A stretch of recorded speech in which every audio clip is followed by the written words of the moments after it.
एक बार की बात है, एक राजा था। उसके दरबार में एक बहुरूपिया आया। वह तरह तरह के स्वांग धारण किया करता था। उसमें देवी की ऐसी अद्भुत शक्ति थी कि जो भी स्वांग वह लेता उसे पूर्ण रूप से निभाता था। उसमें कहीं भी कोई त्रुटि नहीं होती थी।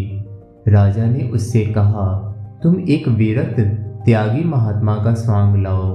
बहुरूपिये ने सहर्ष स्वीकार कर लिया। वह कुछ दिनों तक गुप्त रूप से रहा। जब उसकी दाढ़ी बढ़ गई तो उसने साधु का वेश धारण किया और नगर में आया। वह सबके साथ संत की भांति व्यवहार करता, किसी से राग द्वेष नहीं रखता, भिक्षा में जो मिल जाए उसी में संतोष करता और लोगों को अच्छी अच्छी बातें सुनाता। नगर में हल्ला मच गया कि बड़े विरक्त और त्यागी महात्मा आए हैं। राजा ने अपने मंत्री को भेजा कि जाकर देखो, क्या यह वही बहुरूपिया है या कोई सच्चा संत है। मंत्री ने जाकर देखा तो पहचान लिया कि यह वही बहुरूपिया है।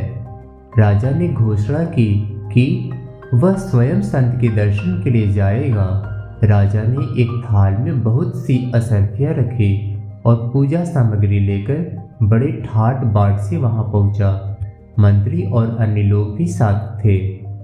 लोग कहने लगे, ऐसे संत के दर्शन के लिए स्वयं राजा आए हैं। राजा ने संत के सामने असरफियों से भरा थाल रखा, परंतु संत ने न असरफियाँ ली, न वस्त्र, न कोई वस्तु। शिव शिव कहते हुए वे वहां से उठकर चल दिए। लोगों ने कहा, अच्छा सत्संग होता था, पर राजा ने आकर उसमें विघ्न डाल दिया। राजा की भेंट का क्या लाभ हुआ। कुछ समय बाद वह बहुरूपिया अपने वास्तविक रूप में राजा के सामने आया और बोला, अन्नदाता, अब इनाम मिल जाए। राजा ने पूछा, क्या तुम्हें यह आशा थी कि मैं इतने रुपए इनाम में दूंगा। वह बोला, आप जो भी अपनी इच्छा से दे देंगे उसी में मैं प्रसन्न रहूंगा।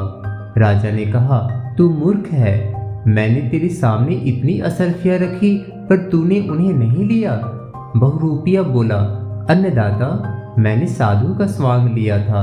यदि मैं रुपयों पर मोहित हो जाता तो मेरा स्वांग बिगड़ जाता और भगवती माता भी रुष्ट हो जाती। राजा उसकी बात से अत्यंत प्रसन्न हुआ और उसे बहुत सा इनाम दिया। एक दिन राजा ने बहुरूपिये से कहा, अब तुम सिंह का स्वांग लाओ। बहुरूपिया बोला, अन्नदाता, मैं जो भी स्वांग लेता हूँ उसे पूर्ण रूप से निभाता हूँ, इसलिए कृपया सिंह का स्वांग मुझसे मत मंगाइए, यह बहुत खतरनाक है। राजा ने कहा, हम तो सिंह का स्वांग ही देखना चाहते हैं। बहुरूपिया ने कहा, यदि कोई अनिष्ट हो जाए तो पहले ही मेरी गलती क्षमा कर दे। राजा ने कहा, हम तुझे पहले ही क्षमा करते हैं, अब सिंह का स्वांग लाओ। बहुरूपिये ने सिंह की खाल पहनकर सिंह की तरह इधर उधर देखकर गर्जना की और आकर बैठ गया। इसी बीच राजा का पुत्र वहां खेल रहा था। खेलते खेलते वह सिंह बने बहुरूपिये के पास पहुंचा और पीछे से उसे लकड़ी मार दी। सिंह बने बहुरूपिये ने दहाड़ लगाई और क्रोध में उस राजकुमार को मार डाला। राजा अत्यंत दुखी हुआ।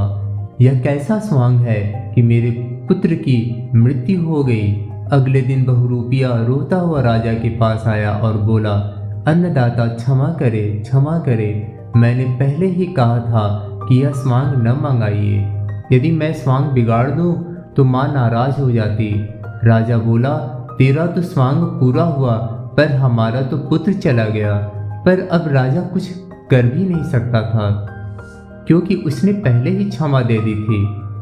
राजा के पास एक नाई रहता था। उसने राजा को सलाह दी, महाराज, इस बहुरूपिये से सती का स्वांग मंगाइए।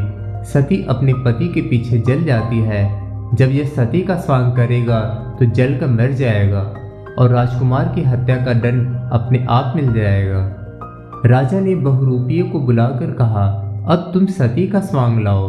बहुरूपिया बोला, ठीक है अन्नदाता, लाता हूँ। शहर में एक लावारिस शव पड़ा था। उसे देखकर उसने सती का स्वांग धारण किया। 16 श्रृंगार कर ढोल नगाड़े बजवाते हुए वह मार्ग से चल पड़ा। लोग समझे कोई स्त्री सती होने जा रही है। राजा को जब समाचार मिला तो उसने अपने मंत्री को भेजा कि जांच करे। मंत्री ने देखा यह वही बहुरूपिया है। राजा ने आदेश दिया इसे भली भांति जलाना ताकि यह बच न पाए। स्मशान घाट पर बहुत सी लकड़ियां रखी गई। सती बने बहुरूपिये ने मृत शरीर को गोद में लेकर चिता पर बैठ गया। आग लगा दी गई। तभी अचानक तेज आंधी और वर्षा आ गई। लोग वहां से भाग गए। वर्षा से आग बुझ गई। लकड़ियां नदी में बह चली और बहुरूपिया उन्हीं लकड़ियों पर बैठा किनारे जा लगा। देवी की कृपा से उसके प्राण बच गए। कुछ महीने बाद वह फिर राजा के पास आया और बोला, अन्नदाता, इनाम मिल जाए। राजा चौंक गया, अरे तू तो जलकर मर गया था। बहुरूपिया बोला, मर तो गया था पर शक्ति माँ की कृपा से फिर जीवित हो गया। राजा ने पूछा, क्या तू हमारे बाप दादा परदादा से मिला? बहुरूपिया बोला, हाँ अन्नदाता, सबसे मिला हूँ। राजा ने पूछा, क्या समाचार लाया है? वह बोला, सब सुखी हैं, बस उन्होंने कहा कि उनकी दाढ़ी और नाखून बहुत बढ़ गए हैं, इसलिए घर के नाई को वहां भेज दीजिए। राजा ने कहा, नाई वहां जाएगा कैसे? बहुरूपिया बोला, जैसे आपके बाप दादा गए वैसे ही वह भी जाएगा, क्योंकि जाने का रास्ता तो एक ही है। नाई ने यह सुना तो घबरा गया। उसने सोचा, अब तो मेरी मृत्यु निश्चित है। वह बहुरूपिये के पैर पड़ गया और बोला, मुझे बचा लो, मेरे घर में कोई कमाने वाला नहीं है। बहुरूपिया बोला, सती का स्वांग लाने की सलाह तो तूने ही दी थी, अब तू भी जा। नाई बहुत विनती करने लगा तो बहुरूपिया बोला, ठीक है, मेरा तुझसे कोई वैर नहीं है। फिर वह राजा के पास गया और बोला, अन्नदाता, वास्तव में मैं मरा नहीं था, लकड़ियां बहुत अधिक थी, इसलिए जब तक आग मेरे पास पहुंचती वर्षा और आंधी आ गई, लोग भाग गए और माँ की कृपा से मैं बच गया। मैंने सती का स्वांग किया था, इसलिए जलने से डरता नहीं। आप जो भी स्वांग कहेंगे मैं वैसा का वैसा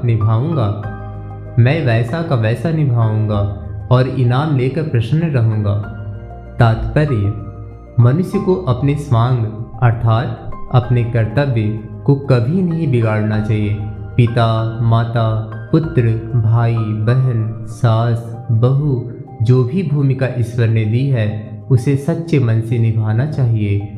जो अपने कर्तव्य का पालन करता है उस पर भगवान अवश्य कृपा करते हैं।